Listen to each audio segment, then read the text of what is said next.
This is Mark from Create, and you're watching Graphic Tongue.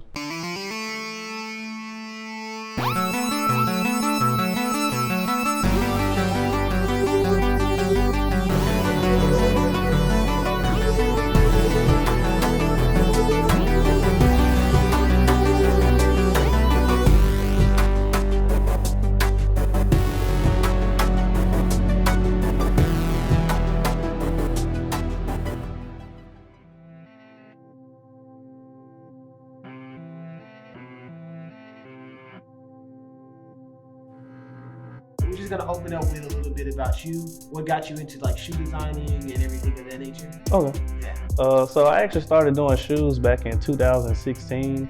At the time, I was just getting out of high school. I was currently enrolled in community college, and I've always had a love for shoes, and I've always had a love for being unique, being different. So that's really what got me into customizing shoes. I started doing restorations on Jordans and just simple shoe designs, nothing too fancy. And I mainly started for myself. Okay. And as it started to pick up a little bit of traction around school and amongst my friends, that's when I began doing it for other people and, you know, having them pay for my services. Okay. So you started off like most people, because we had some people at my high school that I did like, you know, reconstructed shoes and like redid them and stuff. And they started all kind of like the same way. They like did it for themselves and then that's the skill and stuff. That's normally how it start off. You do it for yourself first. Yeah, facts. I mean, you like are the experimented like person. You gotta experiment with yourself before you take it out. Yeah, exactly. So, you don't want to mess nobody's shoes up. That's one thing about it. You don't want to be the person where it be like, hey bro, you done messed my kicks up. They done spent $200 on them new Jordans. You done messed it up already. So, bro, I kind of had firsthand experience with that because I was like doing the clothes at the time. So I was like cutting up clothes for people. Things like that nature. And this girl I knew asked me to cut her jeans. And like at this time, I was still like a rookie. So like at the same time, like I really didn't understand everything. So I didn't know you supposed to put a little like thing underneath it. You supposed to get like a little cardboard box, and then you slide it under so you don't cut the other. Through, like, you went in there going crazy. I'm telling you, I cut through her whole jeans. Exactly. I was like, dang. And I felt so guilty. So like I can only imagine necessarily like fucking up somebody's shoes. Like that's a whole nother level. That's a whole nother level of disrespect. Like people don't play about them shoes, man. Nah, bro. Like there is a sneaker world out there, and they're crazy, bro. Like people getting really shot over Jordans, bro. Like sneakers are like a really, really prime thing to like culture all around in America. You know what I'm saying? So in the past America. Because even overseas, like sneakers go crazy. Like I don't know what it is about the product of the sneaker, but it's definitely like in its own lane. Bro. So I kind of want to know, how did you get started into like customizing sneakers and like making them your own? I would say primarily what had me started was I love clothes, love dressing, like looking different. So I primarily started off with Jordans, some Air Force Ones, just like mainly like the popular shoes people already wore. And then I would just design them in my own personal way to match, you know, this outfit that I'm wearing to this party on this weekend or, you know, for whatever occasion. So that's really how I got into it. It was like, shoot, I need something to match this shirt. I went to the store, ain't nothing matching it there, you know, might as well match it myself. So was you like customizing shoes like that back in high school? So did it start then or did it like start later? Yeah, so I'll say my senior year of high school, like as I was graduating, that's really like when the custom started. I know the first custom I did like some pink Vans. Cause I think I was on Twitter and somebody did like this little pastel palette of Vans. They had like a baby blue and a light bubblegum pink one. It's like, damn, like I want to see if I can do that. So I had went to the mall, bought an all white pair of Vans, bought the paint, and I just did it myself. And at the time, like I didn't really know how to do it because I didn't know you're supposed to use fabric softener. So like the shoe was extra hard, but I was rocking that mud for some other stuff. It was clean. It was clean though, but I didn't know how to do it yet. And then I started off with there, and then I kind of started going into restoring shoes, like taking dirty shoes, beat up shoes, making them come back to life, which that was pretty cool too. Dang. So you went from like creating from like restoring shoes, I guess I'll say, then creating shoes to match your outfit, and then ultimately take them and lead into like that next realm. Like, okay, let me take it a little bit further and try this thing that I don't know to kind of like further my knowledge. So would you say is that when the curiosity really start for you to start really digging in and whatnot? Yeah, because I'll say when I first started doing shoes around like 2015, 2016, like customizing shoes, it was like just barely starting to pick up a little bit of momentum. It was like some people thought it was cool, and some people looked at it like you got Wooks on, like you got some fake shoes. So really, like as it started picking up momentum and started getting more popular, and now you see celebrities. Like one of my designers in the store, she sent off a shoe for Drewski. And Drewski's like one of the funniest online comedians right now. You're seeing rappers like Moneybagg Yo and tons of more rappers and celebrities now wearing custom shoes. You got Odell Beckham. His warm-ups for every football game has on a custom football cleat. So once it started picking up traction to where it's like, okay, society messing with it now, and it's like people not clowning no more, that's when it's like, okay, let me go ahead and see like how much I can do with this then. Right. So when you got out of high school, I know that you went out to Wiley, and you was there for a point in time.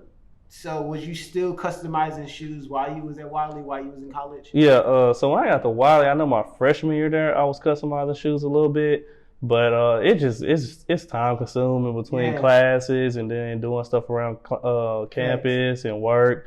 It got too time consuming. So I did go back to restoring shoes. So I was like doing like deep cleaning on shoes for a little bit. I had a little brush set with the shampoos and stuff for the shoes.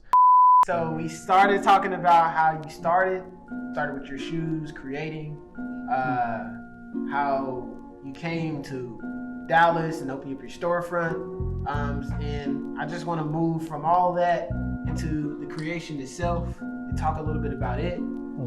So let's just, I don't know, tell me a little bit about what inspires you to necessarily create some of these shoes, like the Burberry, you know what I'm saying? Like, that's not something that you necessarily just like hop out the bed and think, oh, I'm gonna put Burberry here and here and here. Or this necessarily, this shoe, can I pick it up? Yeah, you can pick it up. Or this shoe, you know what I'm saying? Like, this is definitely its own style, own like thing. So like, I guess what inspires your team and you to necessarily create some of these like products?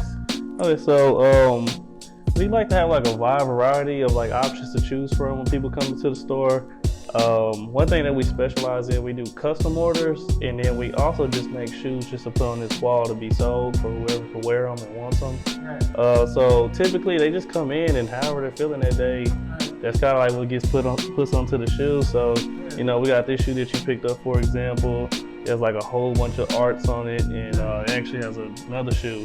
So these go together. And just kind of like a little sick freestyle. Got TK on them. So you know, you got some Triple D on there, Dallas Inspiration, Louis Vuitton. So it's kind of like a shoe like this is like we try to do some freestyles every couple days out of the week. Just that's how we're feeling sometimes. And then we also like to experiment with different materials. So this one has chains on it. It's like a rubber cement glue that's on here, which is pretty cool. And then also we have like a personalized order. So these ones is actually Dragon Ball Z inspired. So an actual customer approached us, said, hey, this is my favorite show. Can you guys put it on a pair of Vans? So we try to have like a good variety of like what people want, and then also a balance of like what we actually like, what makes us happy to make. Okay. This is dope. I like this one. This one the like, donuts. This one looks like a Tyler the Creator. Our future inspired donuts. Okay. So I see a lot of different inspirations. You know what I'm saying, with the TK. You know what I'm saying, to the Dallas symbol. And ultimately, I want to stop for a second and talk about that. Is these Oh, these are a pair. Yeah, these are a pair. These are comic book inspired, so they got like the little 2-dimensional look going on. Yeah. And they be tripping people's eyes out sometimes, but they're really cool just to see on people's feet. Right. Like sometimes you gotta take a second look and be like, man, was those some real shoes on their feet? That's what I'm saying. Yeah. They're very 3-dimensional. Yeah. You know what I'm saying? So these are pretty they cool. pop out. But I like this. I like all of the shoes. I think it's very cool that you take your own approach at it. You know what I'm saying? Because you could be a storefront necessarily that puts out just restored shoes. You know what I'm saying? Because there's a lot of those stores. Yeah, exactly. See a store in its own lane saying, no, we're not gonna just restore shoes. Yeah. I don't know if you restore shoes. You restore shoes? No, okay. Moved on from the restoration days. So you threw that completely out the window. You was like, no, I'm not gonna restore shoes. Instead, I'm gonna create my own. Yeah, exactly. On my own way, and like, you know what I'm saying, put out the product. You know what I'm saying? Have people come out. Have people see that you can have whatever you have in your head on your your favorite Nike or your favorite shoe. Exactly. So I kind of want to go that way. So how do you get so shoes? for all our custom orders or just shoes period, we already have the shoes in the back. Yeah. So when the designers come in, they kind of just grab shoes and then whatever they feel that day.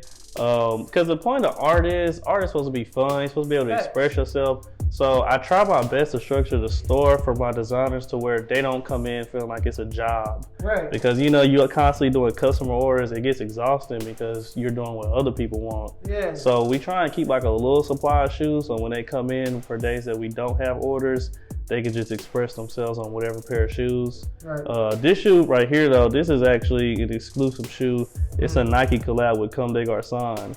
And then what we did is that we came behind it and put their signature hearts on the shoe. Right. To give it like that little bit extra pop and flair to it. You remind me of Virgil. You know Virgil Abloh? Yeah. Virgil in his first creation with Apex.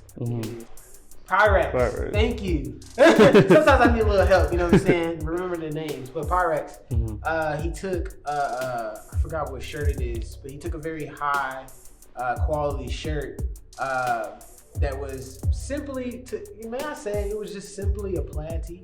But I mean, it was a high brand that put it out. He took that and he put Pyrex on there in 23, which represents Michael Jordan. And he slapped it on the shirt to kind of like put out a statement, you know what I'm saying?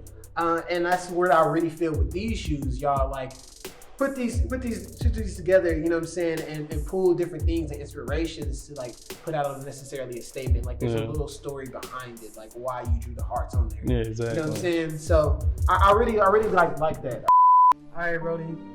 We talked about your custom shoes, and we talked about your past and how you got started with shoes, creating and everything.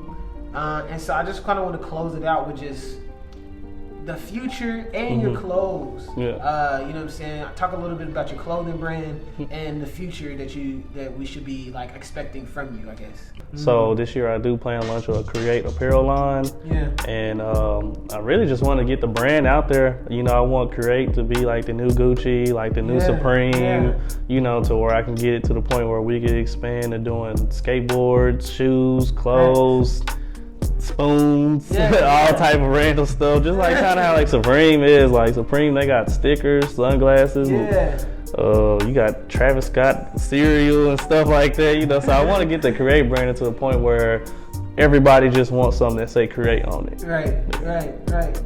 All right. Well, that is all I have today, and this has been Graphic Tongue. I'm looking at this camera. Let me look at it. This is Graphic Tongue. Remember, believe in yourself, chase your dreams, because just like Mark, at one point, you know what I'm saying, this was all a dream, and he made it happen. And I'm just here to be the messenger to say that anything you think of can actually come to life. So go chase that dream, and we out. This is Mark from Create. If you want to stay in touch with us, you can follow us on Instagram at create.dfw.com, and you can also follow my personal page at tpmark_ on Instagram and Twitter.